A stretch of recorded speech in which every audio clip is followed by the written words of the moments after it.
Hey there, let us talk about the amount of supervision in this video. Based on the amount of supervision a machine learning model requires during training, we can categorize the training process into 4 types. Number 1, supervised.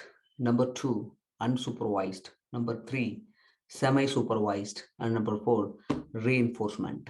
Let us understand the significance of each of these categories one by one. Let's start with the supervised learning. There will be an input and a corresponding output. All you have to do is find a mapping function between the input and output. Classification and regression problems are typical supervised learning tasks. For example, when you train an email spam filter, you will have the email and also the corresponding output, whether it is a spam email or a ham email. Here, ham means a valid email. During the training process, the model will make a lot of mistakes in identifying the spam email, but eventually it will get better.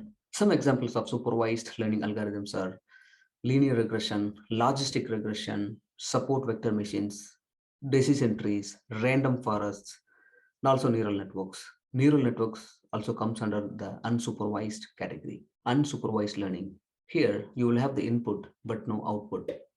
You will need to find patterns that describe the data well and also get a meaningful story out of it. An example of unsupervised learning is what the major retail companies do. They take all the customer data available and group them into frequent and infrequent visitors. Then they send the targeted promotional coupons to those customers. In this case, they only have the information of when and what you bought from their outlet. They take that simple data, find patterns around it, and compare it with other customers, and finally group them to send the targeted coupons. Some unsupervised learning algorithms are k-means clustering, anomaly detection, and dimensionality reduction. Let's move to the semi-supervised learning. This type of learning is what we come across in our daily life. In this case, you will have the data which are partially labeled. You'll start your model training with the partially labeled data, then move to the unlabeled data. Most semi-supervised algorithms are the combination of supervised and unsupervised learning algorithms. Text document classifier is a popular example of semi-supervised learning. It makes sense here because it's nearly impossible to find the large text documents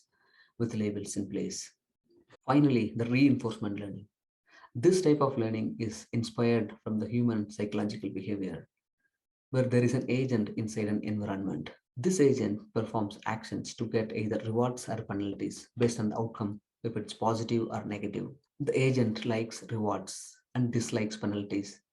The expectation here is that over the time, we are going to get most rewards. DeepMind's AlphaGo program is the most popular example of reinforcement learning. In May 2007, it beat the world champion Kiji in Go game. It was all over the news back then. Common reinforcement algorithms are Q learning, temporal difference, and deep adversarial networks. Apart from these 4 training types, we also have the recent self-supervised learning. We will talk about it exclusively in one of our upcoming videos. To learn more, visit LetsBecomeMLEngineers.com and subscribe to my YouTube channel to get latest updates.